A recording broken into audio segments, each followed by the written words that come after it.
Tu peux t'avancer encore un petit peu pour le micro. Voilà, ça y est. Ouf, je peux aller prendre mon petit déjeuner? Oui. Merci. Merci, maman. Merci papa, merci maman. Une petite intro comme d'habitude. Oui. Ça commence bien. J'en tiens Comment est-il? un champion du monde. C'est irrésistible d'inviter un malheureux pour se moquer de lui toute la soirée. C'est pas un malheureux, c'est un abruti. Y a pas de mal à se moquer des abrutis, ils sont là pour ça, non? Il a une belle tête de vainqueur. On est con. Bonjour et bienvenue pour ce nouveau chapitre de Ciné Family, le podcast plus épais que l'eau. Je suis votre hôte Jean Weber, le podcasteur avec un gros QI. Et j'accueille à nouveau avec joie dans l'émission, je vous le donne en mille, mon père, Francis Weber, cinéaste légendaire, humoriste d'exception, mais surtout, quoi qu'il arrive, priez pour qu'il ne vous invite jamais à dîner. Ne m'invitez jamais à dîner, j'aurai toujours un doute. Bonjour papa, ravi de te retrouver Ben, c'est réciproque. et merci de venir parler avec nous d'un des joyaux de ta filmo, Cause toujours tu m'intéresses. Quelle horreur. Alors, c'est votre erreur d'hier, je ne vous dérange pas? Alors, qu'on ait 20 ans, qu'on soit grand-père, quand on est con, on est con, comme vous allez pouvoir le constater vous-même dans le courant de l'émission.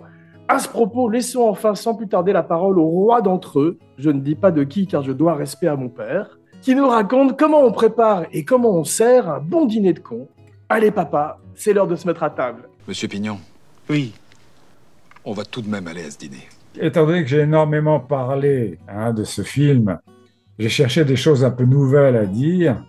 Et il y en a une qui n'intéressera peut-être pas autant les gens que moi, c'est le point d'interrogation que représente un sujet au moment où tu décides de t'attaquer à lui. Et c'était le cas du dîner de con.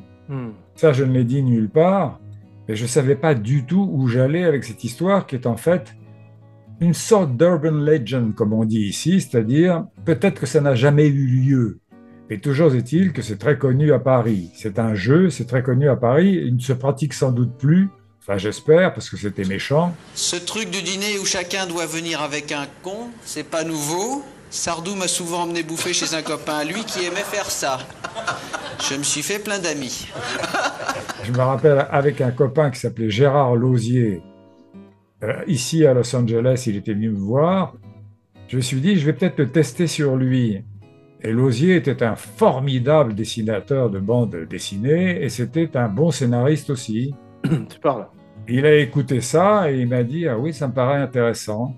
Parce que le sujet résumé était tout simple. C'est un type qui a la méchanceté, un bourgeois jeune et riche, Tu me prends vraiment pour un salaud, hein? Oui. qui a la méchanceté de participer à des dîners de cons avec des gens de la même classe sociale Ce boomerang là. et qui décide d'inviter un des plus authentiquement, spectaculairement cons dont on lui a parlé. Il serait pas un peu con, dis-moi. C'est pour ça que je l'ai invité. Et c'est Villeray. C'est moi? Au moment où il arrive, il fait venir Villeray chez lui pour le tester avant de voir si c'est la merveille qui va amener à ce dîner. Il y a sa femme qui le quitte et il a un tour de rein. Et il a comme unique confident un type qu'il a choisi pour sa connerie. Le dîner de confident. On va passer une bonne soirée, monsieur Pignon. Une très bonne soirée. Désolé, vous êtes fait mal? Je raconte ça à Lausier et je lui dis, bah, écoute, tu fais la première mouture, parce que j'étais en train d'écrire autre chose, je faisais un autre scénario, pas une pièce. C'est une pièce au départ. Tu fais la première mouture si ça t'intéresse. Il me dit d'accord. Au bout d'un mois ou deux, je le rappelle et je lui dis alors, il me dit c'est pas un sujet. Donc j'y arrive pas, ça marchera pas. Donc je me dis peut-être qu'effectivement c'est pas un sujet, mais je m'y attelle quand même, toujours avec cet énorme point d'interrogation. Et je me souviens que la première fois où j'ai été rassuré, vraiment, c'était au moment où on fait le décompte des entrées à travers la France. Ça se passait dans un bureau au-dessus du cinéma Ambassade à Paris, sur les Champs-Élysées, qui malheureusement n'existe plus, un très beau cinéma. Et il y avait des filles, des secrétaires qui téléphonaient à travers la France. On leur disait, il y a tant d'entrées à Toulouse, tant d'entrées à Roubaix, etc., etc. C'est complet. Et tout à coup, il y a un des exécutifs de Gaumont qui monte ahuri et qui me dit, il faut que tu descendes voir ce qui se passe dans la salle, à l'ambassade. et je descends et je découvre une salle pleine avec des gens qui rient en tapant des pieds. J'ai jamais vu ça. Et je me suis dit, ah bon, c'est peut-être bon alors, tu vois. Enfin, toujours est-il donc que ce qui m'intéressait de vous dire, c'est que avant de s'atteler à un sujet, un scénariste a toutes les raisons d'être inquiet. Parce qu'on fait avec le même amour un mauvais film et un bon film. Si le bouquin est mauvais, pourquoi j'irai acheter les droits? Tu parlais de Jean Castel sur les dîners. On va parler un petit peu de la légende urbaine, hein, comme on dit dans Liberty Valence, imprimer la légende urbaine. Et je vous garde à déjeuner avec quelques amis. Je fais dans la layette, moi. Je suis dans la layette. André Pousse parle dans ses mémoires de dîner de cons qu'il avait organisé avec Audiard. Et il disait que c'était pas méchant parce que les cons étaient pas au courant. Donc c'est pas tout à fait d'accord. Je sais pas si Pousse était invité par Audiard ou pas, mais enfin toujours... La connerie à ce point-là, moi, je dis que ça devient gênant. Bon, il y a bien sûr les dogfights. On prend une photographie de toutes les filles qu'on embarque. On se retrouve dans un an, et celui qui a baisé la plus moche, il ramasse la cagnotte. Les Marines qui invitaient les filles les plus laides, dont tu fais référence d'ailleurs dans ton film. Quand j'étais étudiant, on faisait des dîners de moches. C'est pas les Marines, c'était peut-être aussi les Marines, mais c'est malheureusement dans les universités. Ouais. Le plus beau des universités, qui étaient les joueurs de football américains, qui, après avoir fait le tour de toutes les filles, s'amusaient à inviter la plus moche, qui était stupéfaite de se voir invitée par un type aussi beau, aussi brillant, aussi célèbre que le premier joueur de football américain, à dîner. Ouais. On imagine le rêve de cette fille. C'est atroce de l'imaginer se maquillant. Au départ, c'était une pièce de théâtre. Il y a eu beaucoup de représentations. Tu sais combien de fois Villeray l'a joué? Non. 600 fois. Oh là là. La première était en 1993. C'est mise en scène par Pierre Mondy. Ça va durer de 93 à 96, ce qui est long à l'époque, parce que c'est vrai que c'était plus l'époque comme La Cage aux Folles, où les pièces restaient combien, 10, 12 ans à l'affiche. Ah non, pas du tout, non. Le maximum, c'était Roussin avec 5 ans. Wow. Et ce qui s'est passé, c'est que Sophie Daumier, qui était la partenaire de Bedos pendant tout un temps, avant qu'il ne divorce, Sophie Daumier a été engagée pour un tout petit rôle. C'était presque entrée, asseyez-vous, tu vois. Elle a signé pour la durée des représentations. Ce qui fait que tous les soirs, et ça c'était un drame pour les acteurs, tous les soirs pendant 5 ans, hein, sauf le soir de relâche, elle est obligée de se pointer au théâtre pour dire ses 3 répliques. Waouh, ça c'est dur. Donc, ouais. 3 ans, c'est exceptionnel, effectivement, à l'époque où le dîner de cons est sorti. Dans cette première incarnation, tu as Claude Brasseur. Tu as beaucoup parlé de la transition entre Brasseur et l'ermite, qui est extraordinaire, effectivement. Tu peux nous dire aussi comment Hernandez a vécu le fait, peut-être, d'être remplacé pour le rôle de Cheval. Alors, monsieur l'Auxerrois, par l'extraordinaire Daniel Prévost. tu vas voir mercredi Auxerre. Hernandez m'appelle l'enfoiré maintenant. C'est extraordinaire. Je l'ai entendu à une émission de télé. Wow. Il n'a pas voulu me citer, il a dit l'enfoiré ne m'a même pas gardé dans le film. Wow. Mais en fait, l'enfoiré peut lui répondre là que s'il ne faisait pas des traditions, faire une tradition pour un acteur de théâtre, c'est changer le texte et faire des petites fantaisies parce qu'il commence à s'ennuyer dans le rôle qu'il joue. Moi j'ai croqué la pomme, elle est bonne celle-là. Oh la pomme, quelle pomme? T'as vu, il ne peut pas s'empêcher d'ajouter du texte. S'il ne faisait pas ça, je l'aurais bien évidemment gardé. Ouais. Mais il était absolument, j'allais dire insupportable, je ne veux pas accabler ce type comme il m'a accablé en me traitant d'enfoiré, mais c'est sympa ça. C'est vrai qu'il y a des acteurs comme ça qui s'ennuient. Et ça me rappelle une réplique de Billy Wilder, qui est connue, je crois, où quand un acteur faisait une tradition sur un de ses films, c'est-à-dire qu'il changeait une réplique, il disait « coupez » et il disait à l'acteur « j'ai passé 3 heures pour écrire cette réplique, la vôtre, vous l'avez trouvée en 3 secondes, peut-être que la mienne est meilleure que la vôtre. » Et là, j'avais ça sans arrêt avec Hernandez. Et puis tout à coup est arrivé le miracle Prévost. Michel Brochant, c'est un parent à vous? Michel Brochant, c'est pas impossible, où habite-t-il? En prison. Il a pris pour 5 ans.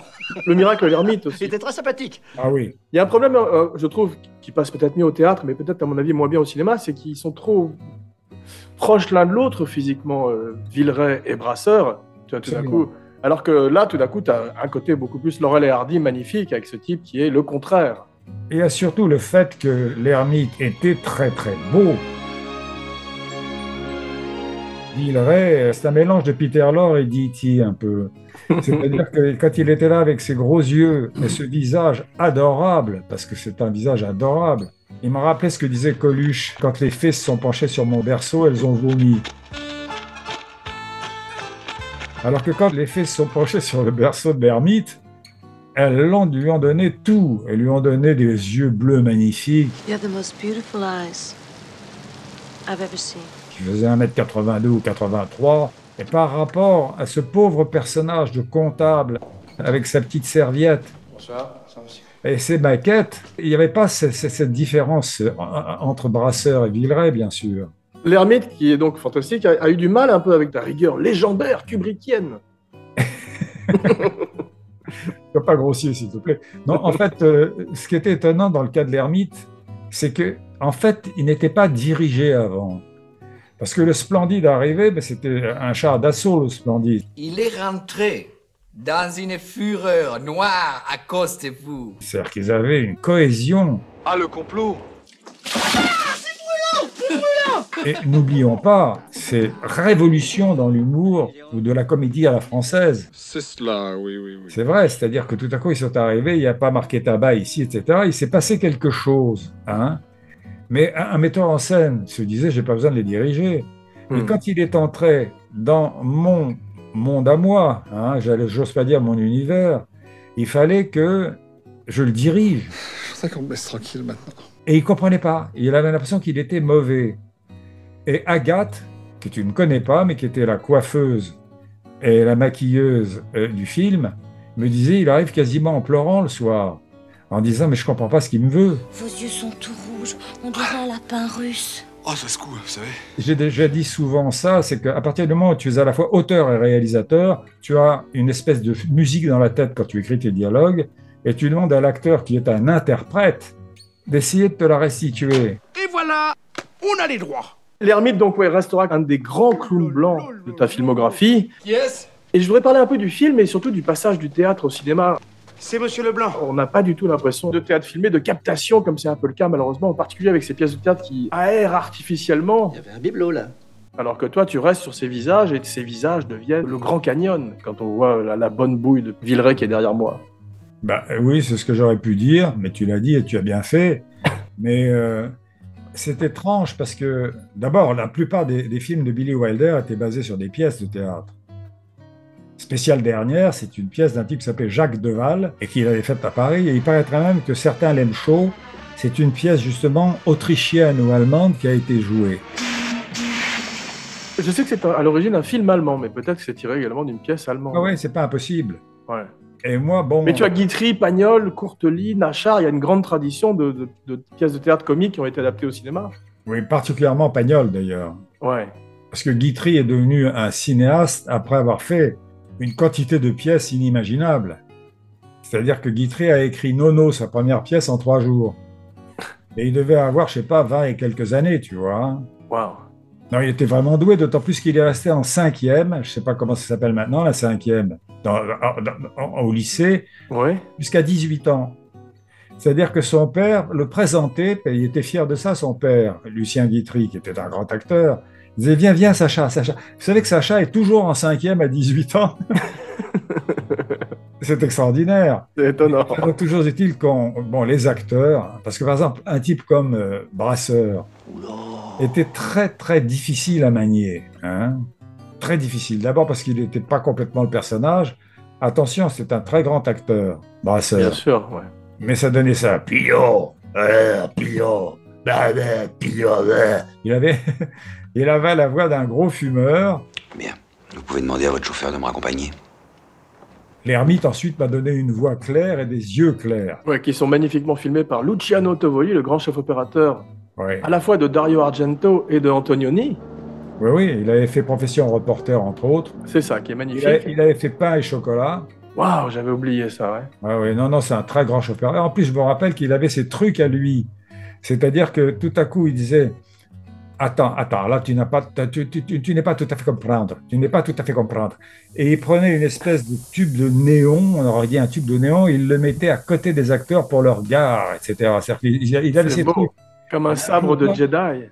Un jour, dans le dîner de con, On tournait le passage où Huster, donc Juste Leblanc, est sur sa péniche et il virait la pelle. Allô? Je pourrais parler à monsieur Leblanc juste une fois. Pourrais-je parler à monsieur Leblanc juste une fois? Tovoli me dit, on était sur une péniche, donc sur la scène. Je vais éclairer toute la scène. Je vois le directeur de production, qui est le contact avec le producteur, avoir une forme d'infarctus, tu vois. C'est-à-dire qu'on le soutient. Et Tovoli a commencé à mettre des projecteurs partout sur les quais. Et c'est absolument pas réussi. C'est-à-dire que on ne voyait pas grand-chose des quais, c'était pas tout à fait utile. Entendu, à demain. On n'a pas besoin de voir tous les quais de la Seine pour ça. Enfin bref, ça illustre ce que tu as dit tout à l'heure, qui est que sur le visage des acteurs, on peut voir plus spectaculaire que les grandes chutes du Niagara, si on a des acteurs qui ont des visages expressifs. Absolument. Ça excuse peut-être le fait que c'est très claustrophobe, le dîner de con. On est presque toujours dans ce salon. Oui, mais j'avais envie de dire que c'est presque moins claustrophobe que tous ces films faits en fond vert et en numérique et en digital aujourd'hui, où même si tu montres des jungles, tu sais qu'elles n'existent pas et la lumière ne rebondit sur rien.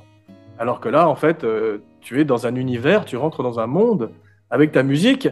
Un des personnages principaux aussi, c'est le décor. On aurait parlé de la lumière, mais oui, c'est absolument magnifique parce que ça rappelle aussi le travail. Tu te rappelles, on parlait d'Hitchcock, La Corde, où il a fait tout ce film soi-disant en plan séquence, alors que c'est 6 plans montés les uns avec les autres, tu vois. Mais le décor également changeait, les lumières changeaient, le ciel bougeait, les nuages bougeaient régulièrement derrière James Stewart et Farley Granger, je crois. Comme tu as raison, parce que je me rappelle que Alain Poiret, qui était le producteur du film, s'est vu demander par Yves Tissandier, qui était le décorateur, de mettre une tour Eiffel à l'extérieur pour animer le décor. Ouais. C'était une tour Eiffel un peu plus petite que la vraie quand même, mais comme impressionnante, parce qu'il y avait des ascenseurs et il avait mis des petits japonais dans les ascenseurs, des petites figurines de japonais. Et les ascenseurs montaient comme ça, etc. Et on bougeait la tour Eiffel en fonction des plans. Elle était sur roulette. C'est vrai que le décor était extrêmement important, parce que le décor, finalement, est un personnage dans un film. Absolument, ouais. Ça m'a rappelé les grandes comédies musicales. C'est agréable. C'est bon de vivre dans ce monde. C'est vrai. Est-ce que tu dis du CGI est vrai aussi, parce que au départ, ça a épaté, et à l'arrivée, l'arroseur a été arrosé, là. Hein. C'est-à-dire qu'on s'est rendu compte que... Bon, c'est vrai que tu as un très grand casting. Passez-moi vite le docteur, s'il vous plaît, c'est une urgence. Mais quel docteur? Il n'y a pas de docteur ici. Oh, excusez-moi, je me suis trompé de numéro. Catherine Fro est magnifique. J'arrive, je dépose les chiens chez mon frère et je suis chez toi. Je n'ai jamais dit que Catherine Fro, qui est une immense actrice, m'avait un tout petit peu frustré. Hein, Elle t'appelle aussi l'enfoiré? Non.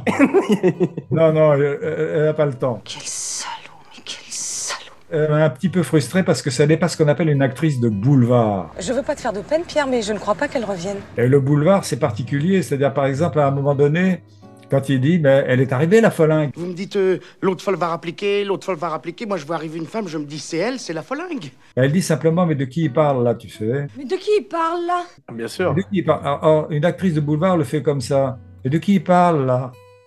Et elle fait, mais de qui il parle, là? De qui il parle, là? Va dire à une actrice comme Catherine Fro, hein, à la Comédie Française depuis des années, merveilleuse, tu peux pas me le faire un petit peu plus? Mais de qui il parle, là? Non. Mais de qui il parle, là? Il y a des acteurs merveilleux qui ne te donnent pas ta musique. C'est vous qui deviez dîner avec lui ce soir? Oui, comment le savez-vous? Il vous a parlé de moi? Oui, mais même sans ça, je vous aurais reconnu. Alexandra Vandernoot est très bien aussi. Elle était complètement alors dans ma musique tout le temps. Quand ils sont tous les deux au début dans ce bel appartement très beau, j'avais l'impression de voir Tom Cruise et Nicole Kidman dans Eyes Wide Shut. Malheureusement, elle n'est pas nue, là. Hein. Je l'ai regretté aussi. Ah, le cochon! Le cochon! Bon, ça va maintenant. Daniel Prévost, dont tu parlais, qui a ce côté moteur de comédie qu'avait Bernard Blier. J'adore la violence des coups de poing qu'il met sur l'épaule de Villeray. Oh, le con! Il est con, hein.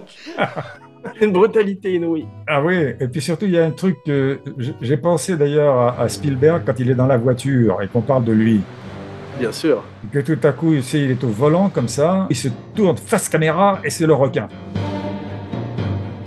Tu as même Cosma qui a fait un pastiche de la musique de John Williams du requin et il brise le 4e mur et il nous regarde directement. C'est étonnant ça. Oui, mais là il y a des moments où on peut. Hein. Allô, passez-moi Claire Brochant, s'il vous plaît, de la part de Jean Cordier. L'ami Givry, ami du show, Edgar Givry, qui est formidable dans le rôle de Jean Cordier. Il est très bien en rabatteur. Tu me vois invitant le père de mon meilleur ami à un dîner de con? Oui. Et Francis Huster qui est très bien. C'est curieux ce rire parce que ça pourrait ne pas marcher quand c'est très difficile à faire un fou rire. C'est pas drôle. Et à l'arrivée, ça marche. Un côté très étrange, mais ça marche.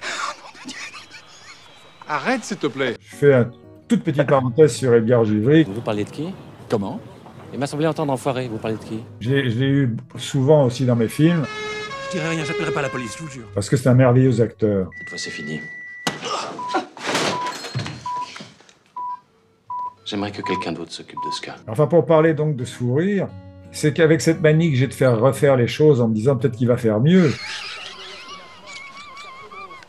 j'ai demandé à Huster de faire 10 fois le fou rire et crois-moi, à la fin, il était totalement épuisé.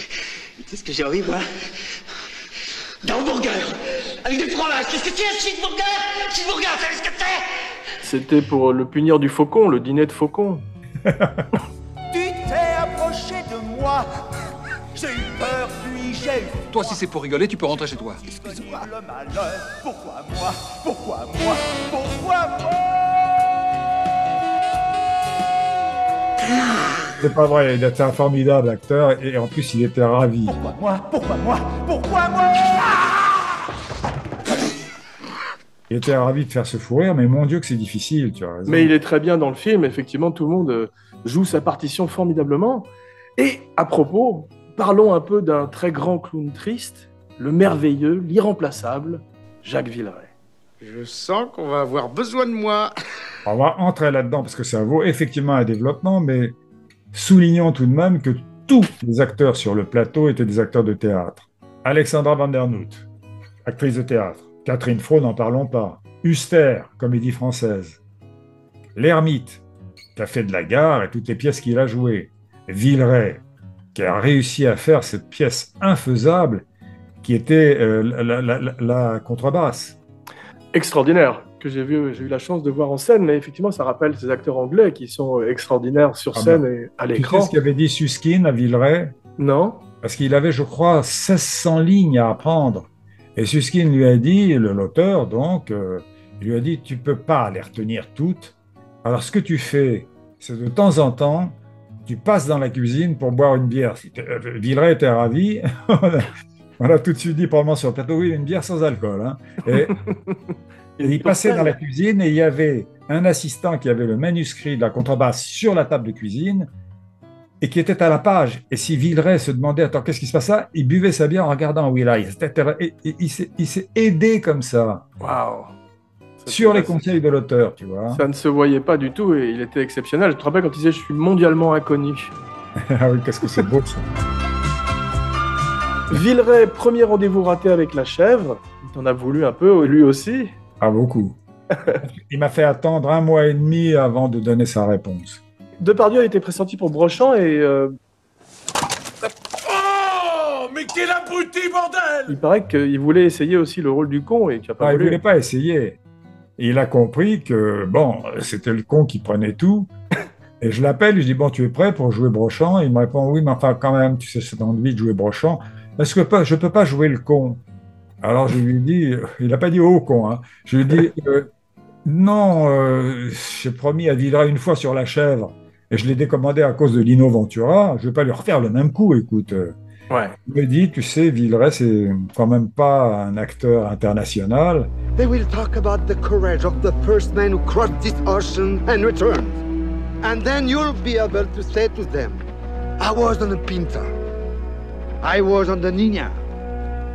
And the Santa Maria. À l'époque, c'est vrai qu'il était beaucoup plus international que Villeray. Mais j'ai dit non. Villeray, qui a fait en plus la pièce pendant 3 ans. Il y a très peu d'acteurs qui répètent un rôle pendant 3 ans avant de jouer. C'est toi qui m'as dit que les Marx Brothers, quand ils faisaient un film, tournaient avant le scénario en province, en Amérique, pour voir comment ça fonctionnait. En tout cas, c'était souvent adapté de leur propre pièce de théâtre qu'ils jouaient avant, effectivement, comme... Ben, ça aide, hein. Tu veux changer? Tu ne t'aimes pas comme tu es? Tu voudrais être comment?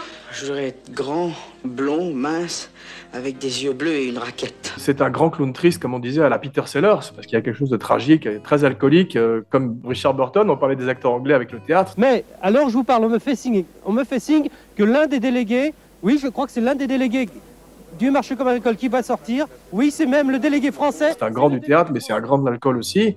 Il en est mort. Tous les problèmes de l'Europe, qu'ils soient alimentaires, agricoles, vinicoles ou encore ceux du vin, sans oublier ceux des liqueurs et de ceux qu'on nomme à tort le pinard, ont été abordés. Il en est mort à 52 ans. Ah, c'est ça, voilà. Il y avait le frère Cantona qui était le frère du footballeur avec qui il avait fait d'ailleurs Mookie, je crois que ça s'appelait comme ça. Mookie! Mookie! Mookie, peut-être. Mookie, oui, peut-être. Allez, montez, je vous dis! Non, je me suis trompé, c'est pas vous la bonne personne. Hein? On n'a rien à faire ensemble. Il était installé dans sa maison en Normandie et on avait fait un diagnostic sur lui qui était extrêmement alarmant. Sa femme l'avait emmené voir un médecin qui a dit il a des transaminases, c'est ce qui, pour le taux d'alcool, c'est ce qui augmente, ce qui est très alarmant. Il a dit la veine, je ne sais pas si c'est la veine porte ou la veine cave, je ne me rappelle pas, est tranchante et le foie est trop gros. Ce qui fait qu'il va trancher cette veine et il va mourir dans son sang s'il continue. Wow. Et Irina, sa femme, est venue le voir et lui a montré le pronostic. Et il a répondu, il dit, t'es un con ce médecin, non, je ne veux pas entendre parler de ça, fous-moi la paix. Il est installé avec le frère Cantona en Normandie, en train de boire, bien entendu. Tout à coup, il dit, j'ai très très mal au ventre, excuse-moi. Et il passe dans la cuisine. Et Cantona se dit, mais qu'est-ce qui se passe au bout de 10 minutes, un quart d'heure? Il arrive et Villeray était noyé dans son sang, littéralement. Wow. L'alcool. Et 52 ans, quelle perte effroyable. Hein. Terrible. Il était très timide et réservé, ça rappelle les Steve Martin ou tous ces grands comiques, effectivement, comme De Funès aussi, qui était très, très en retrait dans la vie. D'abord, il était dans tout ce que tu viens de dire, et en plus, dans Le Parisien libéré, le titre, quand il est mort, c'était « François Pignon est mort ». Ça a probablement fait de la peine à Pierre Richard et à tous ces gens-là, si tu veux. Ouais. C'était un Pignon absolument admirable. Et il avait un peu brûlé le rôle d'une certaine manière, parce que tous les gens qui lui ont succédé ne pouvaient pas en faire aussi bien que lui. Et son assistant, qui est maintenant mon assistant, m'a dit, Laurent Petrelli, m'a dit, quand tu voyais le manuscrit du scénario, il y avait ce qu'on appelle les didascalies et tous ces trucs-là qui étaient annotés, mais incroyablement. Là, je dois monter la voix. Là, je dois avoir une espèce de voix plate. Là, je dois regarder à tel endroit. Ce type qui était donc extrêmement alcoolique avait une rigueur professionnelle qui n'était pas entamée. C'est fou. Ses premiers rôles sont dramatiques. Vous ne craignez pas la pluie? Non. Parce que le temps vient de changer brusquement. Il a fait 8 films avec Claude Lelouch. Vous avez vu Taxi Driver? C'est quoi? C'est formidable parce qu'il pouvait passer du drame à la comédie. En 81, il devient une énorme star avec La Soupe aux choux, bizarrement. Oui, mais je me rappelle qu'on est sortis en même temps et que la critique avait écrit « La chèvre a mangé le chou ». Ouais. On a fait plus que... Je me rappelle, tu l'avais déjà raconté, mais c'est « Tu périras par l'épée ». Parce que tu te rappelles, il y avait une scène terrible. C'est l'haricot, là, c'est pas du chou. Et toi non plus, tu n'as pas changé. Il est extraordinaire en demi-frère d'Adolf Hitler dans Papy fait de la résistance. Reichsminister Ludwig von Havelschrude. Digne de Mel Brooks. Ah, ja. Oh, ja. Madame Bou. Voilà, c'est les producteurs. Il n'avait pas à dire Madame Bourdelle, je crois, un nom comme ça. Ouais. Il l'appelait Madame Bou. D'ailleurs, Madame Bou. C'est moi qui ai écrit Mein Kampf. Donc c'est cette tradition presque burlesque où il est extraordinaire. Il avait ce côté Peter Lorre, comme tu dis aussi, où tout d'un coup, il a quelque chose presque d'inquiétant dans le visage. Pour M. le Maudit, il aurait été parfait. Hein. Il a eu le César du meilleur acteur. C'est bien mérité. Ah oui. Et Prévost a eu le César du meilleur second rôle. T'es formidable, Lucien. Et il disait dans une émission de télé... véritablement, le dîner de con, c'est ce qui m'a adoubé. C'est ce que j'ai fait de plus important dans ma carrière. Ouais. Le film est deuxième au box-office derrière Titanic. Je suis le roi des cons. Ça me rappelle ce que j'ai dit quand j'ai perdu l'Oscar du meilleur film, parce que Zonka, un type qui s'appelle Zonka, avec La vie rêvée des anges, avait eu le César du meilleur film, et moi j'ai simplement eu le César du meilleur scénario. Et j'ai dit j'aurais dû écrire La vie rêvée des cons, parce que c'est vrai que c'est fou que la comédie est mal partie en face des films entre guillemets réalistes, tu vois. Ouais. Tu t'es préparé un petit quiz. Waouh. Entre Pignon et Perrin. Les éditions Pierre Brochant, je voudrais parler à Monsieur Pignon, s'il vous plaît. Quel est le premier Pignon? L'emmerdeur. Il ne s'est même pas présenté. François Pignon. En fait, non, c'est Le Contrat. Jean Le Poulain. Ah bah oui, mais ça s'appelle L'emmerdeur, Le Contrat. C'est ça, mais je veux dire tout médium confondu. On va parler des jeux vidéo. Ah oui, d'accord. Alors c'est effectivement Jean Le Poulain qui était pas extraordinaire, il faut bien le dire. Hein. Ça m'a dégoûté du théâtre pendant 24 ans, tu te rends compte? Waouh. Ouais. C'était un peu miscast, effectivement, avec Raymond Gérôme et Jean Le Poulain. Ah oui, mais ils sont complètement oubliés maintenant, hein, comme nous tous bientôt, parce que c'est fou comme la mémoire est fragile sur les gens qui ont marqué leur époque, parce que Le Poulain était considéré comme un acteur d'excès, mais un acteur extrêmement drôle. Il avait fait des pièces comme Seuls les tilleuls mentent, des trucs comme ça. Il jouait l'emmerdeur en chantant la péricole qu'il venait de jouer juste avant. Il devait entrer en scène en disant « Je cherche Paulette » en parlant de sa femme. Il entrait en disant « Je cherche Paulette, Paulette, ma Paulette ». J'en pouvais plus, moi. Hein. C'est tradition dont tu parlais, ouais, que tu affectionnes. Celui-là. Là. François Pignon. Tu te souviens? Non, tu vas pas recommencer. Pierre Richard, la première fois qu'il a joué Pignon, c'est dans quel film? La chèvre. Non, c'est dans... Ah non, la Perrin, j'ai cru. Pignon. Lucas, ravi de vous rencontrer. Moi aussi. Non, la chèvre, c'est Perrin, ouais. C'est ça. Faites-le entrer.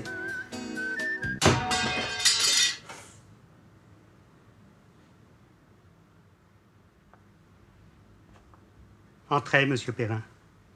En 96, Bruel. Il s'appelle Perrin.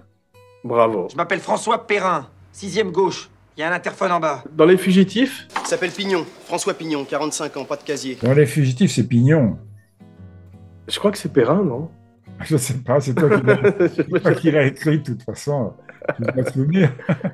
Dans Le Placard, Auteuil et Pignon. C'est vous, François Pignon, les fesses nues dans un pantalon de cuir, avec un type qui vous tripote? Je crois, oui. Oui. Oui, c'est moi. Ça se passe pas aussi bien que je l'aurais cru. Ensuite, la doublure en 2005. Vous êtes bien monsieur François Pignon? Tout à fait, oui. C'est Pignon. Voilà, bravo. Et Cher Trésor, comment s'appelle Junio? Junio s'appelle Pignon. Bravo. Ensuite, quel est le premier Perrin? Et tu me l'as demandé, c'était... Ah, le premier Perrin, c'est peut-être la chèvre, non? Non, en fait, c'est le grand blond avec une chaussure noire en 62. oui.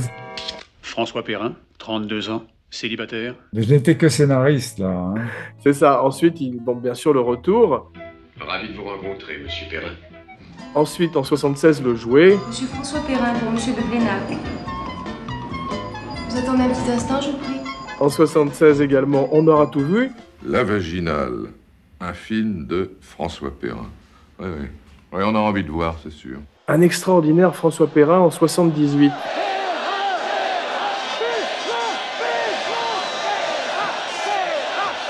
Je te donne un indice. Ah oui, coup de tête. Moi, François Perrin, porté en triomphe, acclamé par la foule. Ça a vraiment l'air d'une blague. Bravo. Patrick Devers, un de tes plus merveilleux François Perrin.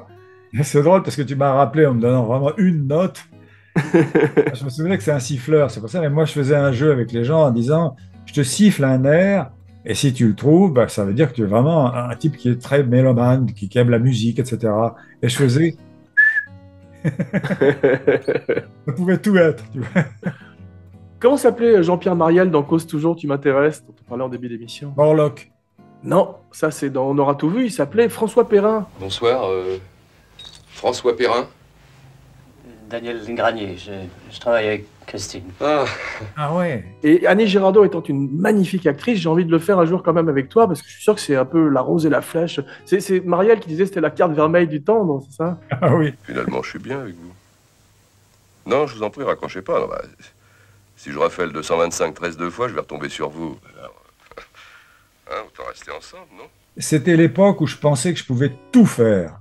Et c'est une présomption d'homme plus jeune. C'est-à-dire qu'on me disait, allô, est-ce que tu peux faire une mise en scène à la Scala de Milan? J'aurais répondu oui. Alors que ce n'est pas vrai, je serais incapable. Et là, j'ai lu un truc qui s'appelait une liaison téléphonique. Et c'était un roman qui m'a amusé. Et Albina Dubois-Rouvray, qui était une productrice à l'époque, je ne pense pas qu'elle le soit toujours, m'a dit, pourquoi tu n'en fais pas un film? Eh oui, pourquoi pas? Mais c'est pas vrai, c'est pas facile le cinéma. Hein.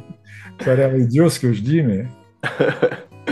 On a effectivement dans La Chèvre, bon, Perrin, on va terminer là-dessus. Et les autres François, pour finir ce quiz une bonne fois pour toutes, il y avait Michel Serrault en 69 dans Rappelez-moi Mathilde. Allez, venez, on va fêter ça, je meurs de faim. Il s'appait François déjà. Le commandant Davidov a atterri, le commandant Davidov est sain et sauf. Le cosmonaute soviétique s'est posé à quelques kilomètres de l'endroit prévu. C'est quelqu'un. Et dans Le Magnifique, François Merlin. Comment vous avez découvert François Merlin? Merlin. L'enchanteur. Voilà. Bonus, si tu gagnes ça, tu sais comment s'appelait Lino Ventura dans Les Séducteurs, le sketch que tu as écrit en 1981? Ah non, pas du tout. François. François, donc le prénom aussi, mais Kérol. Bonjour, monsieur Kérol. Ah, bonjour, Cazot. On s'en fout d'attraper. Oui, d'accord, oui.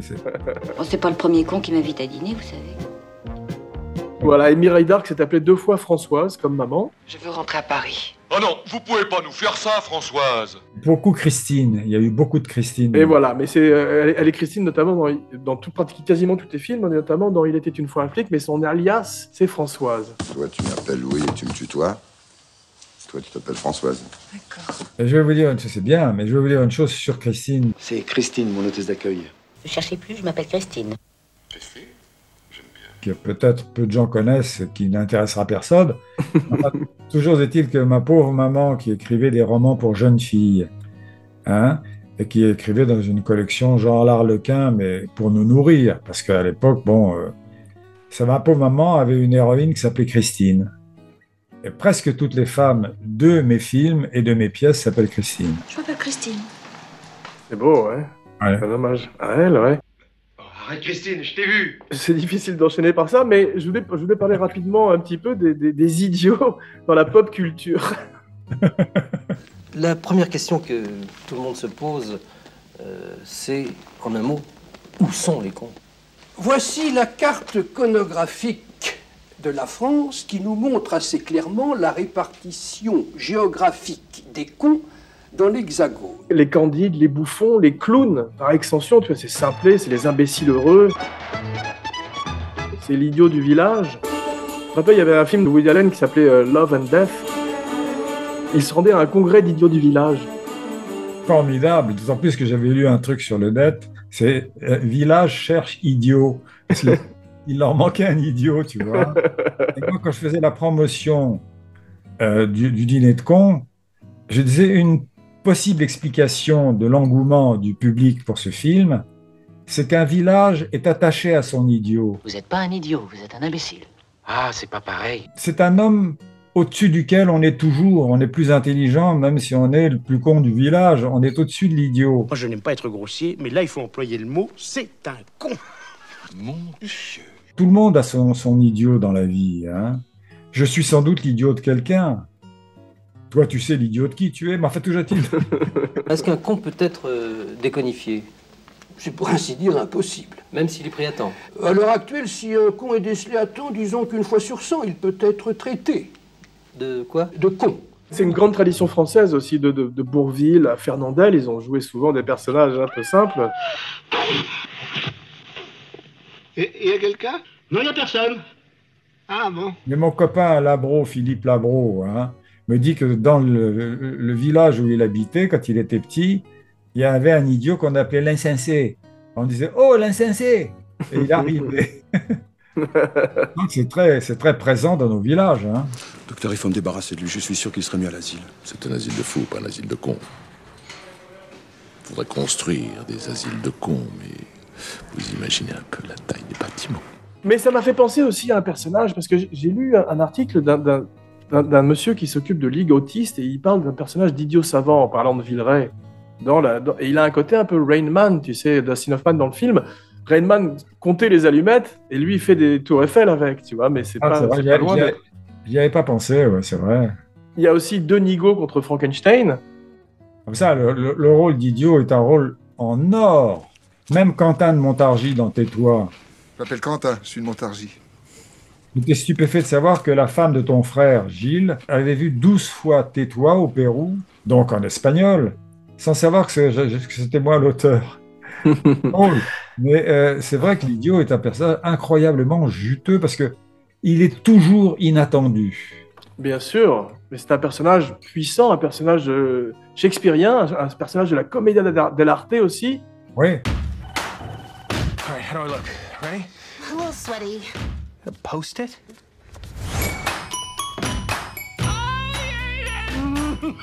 He's eating paper! No! Il y a eu un vilain remake de Jay Roach, dont nous allons très peu parler, intitulé Dinner for Schmucks. Wow. I feel like I'm in The Shining. Alors j'ai dîné un soir avec Jay Roach, je me rappelle, ici à Los Angeles. C'était un grand Texan, extrêmement sympathique. Ouais, sûrement. Qui était aussi fait pour faire ce film que moi pour faire Autant n'emporte le vent, tu vois. C'est-à-dire qu'il était complètement à côté, il avait travaillé avec Mike Myers. Hey, viva Las Vegas, baby! Austin Powers, ouais. Austin Powers. Et c'était cet humour-là. Je me rendais compte quand je dînais avec lui qu'on ne riait vraiment pas des mêmes choses. Mais comme ils ne m'ont absolument pas consulté sur le scénario, parce que bon, l'auteur du scénario original ne compte pas, il avait mis 2 jeunes scénaristes sur le truc, et c'était ridicule. Ouais, c'est sûr. À la place des allumettes, il avait fait un type qui empaillait des souris mortes. I saw this little guy in the street and I was trying to save him from masterpieces. Amazing. Oui. Ça extrêmement pervers de ramasser une souris morte, de l'éventrer, de lui sortir les tripes et de lui mettre de la paille à l'intérieur. On est plus dans Dahmer que dans le Dîner de con, effectivement. Exactement, oui. Mais c'est vrai qu'il y a eu plusieurs remakes, il y en a eu 2 à Bollywood, je crois. Tu les as jamais vus, ça? Non, non, Dieu merci. Je dis Dieu merci parce que j'ai vu un remake de L'Emmerdeur à Bollywood.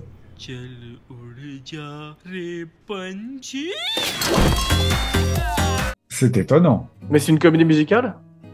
Pas du tout. Simplement, tu as une femme qui chante au milieu. Et il m'a prévenu l'auteur. L'auteur m'a dit, je vous préviens qu'à Bollywood, il y a tout à coup une chanson et les gens dansent dans la salle. Et brusquement, entre le tueur et le suicidaire, tout à coup ça s'arrête.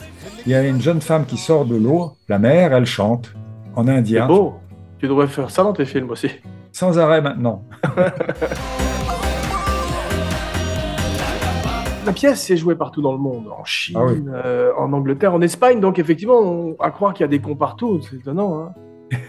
S'il y a un con ici, c'est pas celui qu'on pense. Il y a des noms magnifiques, je sais pas comment on traduit en chinois, mais Pignon, Cheval. Allez, dis-lui d'appeler Cheval. Allez, dites-moi d'appeler Cheval. Allez, dis-lui d'appeler Cheval. Dites-moi d'appeler Cheval.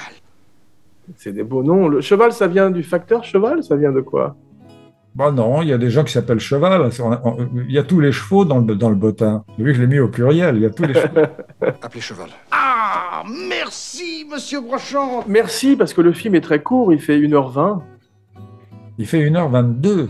1h22, il y a 10 minutes de trop quand même, il y a un ventre mou un petit peu. Tu sais ce que ça me rappelle? Non. Bleustein Blanchet, qui était le patron de Publicis, à qui on montre un publicitaire de 30 secondes. Il dit c'est bien, mais j'ai décroché à la moitié. Tous les collectionneurs sont des cons et vice-versa? Non. Et tous les collectionneurs peuvent ennuyer un dîner, ce qui est tout à fait différent. Simplement, il ne fallait pas que je trouve une collection où il y a trop de collectionneurs. Parce que si tu commences à essayer de ridiculiser les gens qui sont, enfin, je sais pas moi, qui font de la collection de timbres, tu sais, tu as tout un tas de gens qui vont t'envoyer sur les réseaux sociaux des insultes effroyables. Alors qu'il y a relativement peu de gens qui font des maquettes avec... Mais il y en a. La direction La Meuse à présent pour rencontrer un spécialiste des maquettes en allumettes. Il s'appelle Alain Vosgien et ce n'est pas une blague. Forcément, on a tous en tête le film Tout en ironie de Francis Weber qui a donné ses lettres de noblesse à ce hobby insolite. Le rapport par rapport au dîner de con, oui, je l'entends, je dis pas tous les jours, mais chaque fois que quelqu'un le voit, François Pignon, moi ça ne me gêne pas du tout. Au contraire, ça m'amuse. Parce que moi, je l'ai faite aussi, la Tour Eiffel en allumette. Il y en a parce que quand j'ai eu un prix donné par les distributeurs pour le film, eh bien, ils m'ont donné un bateau qui est chez moi, construit avec des allumettes par une association de constructeurs de maquettes à allumettes. C'est drôle. Ouais. Quand ils sont tout neufs, qu'ils sortent de l'œuf du cocon. Bravo à Yvette Poiret, la femme d'Alain Poiret, pour t'avoir pointé dans la direction de la chanson de Georges Brassens. Ah ouais, c'est fantastique. Je ne connaissais pas, moi. Elle n'est pas très connue, d'ailleurs. Non, c'est pas une des plus connues, mais maintenant elle l'est, grâce au film. Alain Poiret était le producteur du film précisant, et sa femme Yvette Poiret me dit, pour la musique, il y a un truc qui serait formidable, c'est la chanson de Brassens. Voilà. J'ai dit lequel ? Et c'est le temps de faire rien à l'affaire, quand on est con, ce qui n'est pas tout à fait faux. Il y a un magnifique générique aussi de dessin animé qui rappelle les Panthères Roses, aussi les films des années 60, où tout d'un coup tu es dans un bain chaud, tu vois, c'est comme... formidable. C'est plaisant. C'est des guignols, les observoirs des petites bêtes, des gens foutres. Ah oui, et qui s'est fait déchirer la semaine dernière à Bordeaux? C'est au Auxerre peut-être? Dans le cul, l'OM, dans le cul, dans le cul. Le foot est très présent. Ça m'a rappelé Coup de tête, dont on parlait précédemment. Allez l'OM, allez l'OM, allez. Allez l'OM, allez l'OM, allez. Allez l'OM, allez. Tous les méchants, tu sais, qu'on voit avant le dîner, quand ils appellent l'ermite qui est immobilisé, sont très bien castés parce qu'ils ont des sourires et des têtes de hyènes. Et ça, c'est formidable. Écoute, là, on passe à table dans une petite demi-heure. Ça te laisse le temps de voir si tu te sens mieux. D'ailleurs, j'ai dit aux exécutifs du dîner de con américain, Dinner for Schmuck, là, je leur ai dit, parce qu'ils m'ont présenté, juste avant que le film ne sorte, ils étaient en train de tourner Le Dîner. Best dinner ever. Et j'ai dit à Walter Park, qui était un des producteurs de Spielberg, avec, je crois, Nancy MacDonald, je ne sais pas si c'est son nom exact, et toujours dit que j'ai dit à Walter Park, moi, je n'ai pas filmé Le Dîner. Et il y a des gens qui me le reprochaient, d'ailleurs. Je dis, je ne l'ai pas filmé parce que quand les imbéciles parlent, il y a pas mal de gens dans le public qui peuvent trouver ça juste. Vous causez de quoi? De tout. Politique, le spectacle, le sport. Il me demande mon avis sur l'actualité et je lui donne. Si tu montres Le Dîner et que les gens commencent à dire des bêtises, il y a des gens qui disent oh, ben, elle a raison, il a raison. Donc je voulais un truc, il fallait pas le montrer. Et ce qu'a fait Roach dans Le Dîner de con américain, c'est qu'il a montré des performeurs, ce sont pas des cons. Oh, vous êtes superbe. Merci Louisette. Allez, bonne soirée. Et tâchez d'être brillant. Hein. Il y a une actrice qui est formidable dans le film français, c'est la secrétaire au ministère, parce que là, on est complètement dans du Billy Wilder, dans La Garçonnière, tu sais, elle joue très très bien et elle est touchante. Oh, dépêchez-vous, vous allez être en retard. Et il y a une grande chaleur humaine entre ces gens, entre lui et Cheval, entre lui et elle. Ah, ils s'aiment beaucoup parce que, je sais pas, ils montent deux cravates quasiment identiques. Elle dit c'est la même, elle le fait très bien. J'en sais traque, moi. Laquelle? C'est la même. Non, celle-là est plus rouge. Allez, jamais ça fait plus fantaisie. Tu préfères tourner en studio? Parce que pour la comédie, c'est plus facile pour contrôler, j'imagine. Non, c'est surtout le son. Ouais. Tu sais, ce qui est épouvantable, d'ailleurs, je me rappelle Serrault quand il tournait La Cage aux Folles. On m'embrasse? On embrasse maman, mamie. Ben, c'est moi qui avais écrit l'adaptation et j'avais voulu aérer. Donc, j'avais pas eu la même religion qu'avec Le Dîner de con. Et cette magnifique scène de la biscotte. Il faut que tu apprennes comment un homme doit tenir une biscotte dans la main. La biscotte doit se tenir virilement. Qui se passait dans le salon des deux gays, là, tu vois. J'ai dit, bon, on peut la mettre à une terrasse. Ça se tourne à Rome, il fait beau, on peut la mettre à une terrasse de café. Il prend son petit déjeuner au café avec son partenaire. Et Serrault est venu me voir et m'a dit, non, fais pas ça, je t'en supplie. Un chien qui aboie, un enfant qui pleure dans un berceau, et la prise est foutue. Alors on est reparti à l'intérieur, si j'ose dire. La mise en scène est très simple, parce que comme disait Billy Wilder aussi, une fois de plus, c'est que t'as pas besoin de faire des fioritures. Tu as ces champs contre champs magnifiques avec ces beaux regards bleus de Villeray et de l'ermite. La situation et des virtuoses qui te jouent ta partition magnifiquement. S'il ne s'était pas fait un tour de rein ce soir, il serait en train de se moquer d'un pauvre type en ce moment. C'est pas moche, ça. Comment ça, il serait en train de se moquer d'un pauvre type? Villeray est un génie, il n'y a pas de doute, parce que les changements d'émotion, tout d'un coup, quand il apprend, que ce soit le moment où il apprend la vérité ou... Toutes les semaines, ses amis et lui font ce qu'ils appellent un dîner de cons. Ils invitent le type le plus con possible pour se payer sa tête toute la soirée. Tout passe sur son visage de façon extraordinaire. Il a des joies un peu incompréhensibles. Quand par exemple, il lui dit... Ma femme a signé le roman de son nom de jeune fille, Christine Le Guirec. Ah bon? Elle est bretonne. Ah bon? Elle est bretonne? Comme s'il était fou de joie. Alors personne n'a dit que Pignon était breton. Il a quoi une espèce de joie. Et voilà, on a les droits. Il a un enthousiasme formidable quand il fait une connerie. Pour pas cher à mon avis, il a marché. Il a marché à fond, le gars. Et ma femme? C'est extraordinaire parce que ce sont des sketchs parfaits qui s'enchaînent les uns après les autres. Tu as ce producteur belge où il fait un accent tellement improbable et magnifique. Bonsoir, monsieur Leblanc. Georges Van Bruegel à l'appareil. Pardon de vous déranger à une heure aussi tardive. Je suis producteur belge, n'est-ce pas? Et ensuite, tu as Juste Leblanc, grand sketch aussi. Il s'appelle Juste Leblanc. Ah bon, il n'a pas de prénom? Je viens de vous le dire, Juste Leblanc. Je vais te dire, hein, encore une fois, la modestie oblige un auteur à dire qu'il ne sait absolument rien quand il écrit, ou pas grand-chose. Ouais. Parce que je me rappelle, j'ai fait une lecture ici, à Los Angeles, du Dîner de cons. Parce que le principe dont j'ai parlé, c'est de faire une lecture du scénario, et comme j'ai une voix plate, je me rends compte si les gens s'embêtent ou pas à certaines scènes. Et j'avais fait venir une femme qui se prétendait productrice, qui avait fait un ou deux films peut-être d'ailleurs. Oui, non, elle avait fait un ou deux films. Mais c'était une femme qui était française, qui parlait français et qui pouvait entendre le texte. Et pendant tout le texte, d'ailleurs, elle a pris des notes. Et en fait, j'ai découvert qu'elle avait dessiné pendant toute la lecture, ce qui est insupportable, parce que toi, tu doutes atrocement quand quelqu'un bouge son stylo sur le papier comme ça. Quand j'arrive il s'appelle Juste Leblanc. Elle fait « Ah non !» Je dis quoi? « Ah non, tu vas pas mettre ça !» Je dis « Pourquoi ?» Sa pauvre calembour sur un mot, un nom, c'est idiot. Monsieur Pignon, votre prénom à vous, c'est François, c'est juste? Oui. Eh bien, lui, c'est pareil, c'est juste. C'est très dangereux, hein. Ouais, parce qu'en plus, la plupart des répliques du film sont devenues cultes, comme on dit aujourd'hui, de la classe mondiale, il a une belle tête de vainqueur. Toutes ces répliques, la boulette, bien sûr, sont complètement rentrées dans le langage courant. Et ça, c'est la marque d'un classique. À la boulette. Ça dépasse tout ce que j'ai pu imaginer. Daniel Prévost, tu avais travaillé avec Jacques Martin à l'époque de Petit Patapon. Martin avait une équipe avec Prévost, des proches, des gens comme ça extraordinaires, dignes du Saturday Night Live aussi. Tu le connaissais à cette époque-là, Prévost? Je l'avais rencontré après, surtout, parce qu'avant, on se saluait. Je ne connaissais pas plus que ça, mais après, je l'ai rencontré à Cannes. Au moment où on m'a donné un hommage à Cannes, tu vois.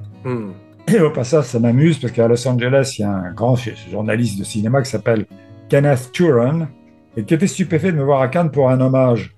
Elle m'a demandé, mais pourquoi vous avez un hommage? Il me dit, surpris. Et je lui dis, parce qu'ils ont vu mon taux de sucre et mon taux de cholestérol, ils se sont dit, il est temps de lui donner. Il a éclaté de rire, il m'a fait une très bonne critique pour le Dîner de cons. Et c'est pas ça l'histoire, c'est que Prévost arrive pour mon hommage, après avoir joué avec moi. Il me serre la main, il me dit, toujours dans le métier? Ça, c'est Prévost. C'est drôle. Combien de temps as-tu mis pour écrire la pièce? La pièce, 1 an. Et le film? Le film, facilement 6 mois. D'accord, ouais, parce que tu avais cette première mouture avec le théâtre et ça te permettait, même si tu changeais de médium, d'avoir une base. J'ai fait pas mal d'adaptations de pièces au théâtre et finalement, c'est triste parce que tu jettes des rires dans le panier. Étant donné qu'il y a des tunnels au théâtre qui passent moins bien au cinéma, tu vois. Hein. Ce qu'on appelle un tunnel, c'est quand une réplique fait 10 lignes, par exemple. Ouais. Et là, tout à coup, tu dis, bon, ça, il faut que je coupe. Et Jean Poiret, l'auteur de La Cage aux folles, m'en a voulu. Il disait, le rire s'est envolé de la cage. Alors qu'il a touché des fortunes grâce à ça et qu'il n'a pas pu lui-même faire l'adaptation. Il a fait une dépression en cherchant à l'adapter. Ouais. Donc, c'est pas facile d'adapter une pièce en film. Parce qu'il y a des choix à faire tout le temps. C'est l'expression américaine « kill your darlings », c'est tue tes chéris, tu dois te sacrifier des scènes. C'est joli, ouais. Ouais. C'est pas ce que Roussin m'a dit. Lui, il m'a bien dit, il est avec Madame Brochant. Il y a une phrase qui reste une phrase extraordinaire, parce que c'était effectivement un raz-de-marée de rire, aussi bien au théâtre qu'au cinéma, tu sais de quoi je vais parler. Mais pas du tout, je suis avec la femme de mon contrôleur fiscal. Et que tu as ce contre-champ sur Prévost, c'est 3 jours de questionnement ou une semaine de questionnement en se disant, est-ce que c'est pas trop gros? C'est fou parce que tu doutes de tout. C'est ça qui est formidable. Moi, j'aime parler quand je fais ce genre de podcast. J'aime évidemment parler aux gens qui nous écoutent, mais j'aime parler aux scénaristes et aux jeunes scénaristes qui veulent devenir scénaristes en leur disant qu'on avance dans le brouillard. C'est fou. Je me suis dit, mais est-ce que ça va faire rire? Est-ce que c'est pas trop gros? Un connard qui me persécute depuis des mois. Je suis en train de sauter sa femme. Je ne suis pas du tout avec Madame Brochant. Parce que c'est vraiment une coïncidence. Quoique non, parce qu'il dit qu'il est chez lui tous les jours. Ça veut dire quoi, on l'appelle? Qui l'appelle? Ça peut pas être moi, il me connaît, il reconnaîtra ma voix. Même chose pour moi, il me connaît bien, Benoît. Ça peut pas être moi non plus, je passe mes journées avec lui en ce moment. Tout est incroyablement tissé, effectivement. D'ailleurs, Cosma m'a dit, en sortant de la première projection, c'est machiavélique. Et c'est un compliment formidable. Ouais, et comme les grandes comédies, excuse-moi, je continue à te faire des compliments, mais ça termine en bouquet final. Mais quel con! Le film tire sa révérence comme un magicien après avoir fait et réussi son tour. Mais je vais vous expliquer. Allô? Ça, c'est bien de partir vite. On va essayer d'en faire autant, sinon on risque d'avoir une émission qui est plus longue que le film. Tout le monde s'en va? Oui, vous allez pouvoir rentrer aussi, monsieur Pignon. Merci papa, merci pour ce voyage au pays des merveilles de ta filmo, et merci pour ce dîner qui est devenu, comme je disais, un grand classique du cinéma français et mondial à mon avis. Et merci surtout d'être venu nous en parler aujourd'hui. Café, pouce café, l'addition. On se retrouve dans quelques jours pour une surprise. Vous êtes encore là, vous? En attendant, n'oubliez pas de liker, de partager, de commenter, de follower et de souscrire partout où l'on écoute des podcasts. Plus, c'est important pour aider le show, 5 étoiles et une bonne critique sur iTunes. Et surtout, n'oubliez pas de vous abonner à la chaîne Abracadapod sur YouTube avec les fantastiques vidéos de Romain Lenoff. Voici venue l'heure de dire ton nom et ta phrase signature, la fameuse catchphrase. Je suis épuisé, moi. C'est horriblement fatigant d'être intelligent. Francis Weber, qu'est-ce que tu fais à dîner mercredi soir? À dîner mercredi soir? Oh, mais j'en serais ravi, monsieur Michaud. Jean Weber pour Abracadapod et Ciné Family, signing off. Tu m'as piqué ma fin, donc je vais essayer quand même de la faire. Et maintenant, tu m'excuseras, mais j'ai un dîner en ville où je dois présenter à un groupe de gens que je ne connais pas, mais très sympathiques, mon extraordinaire collection de petits soldats en plomb du Second Empire. Ah, c'est mieux que moi quand même, c'est plus riche. Le temps ne fait rien à l'affaire quand on est con. C'est vous qui avez fait ça? C'est une de mes plus belles pièces.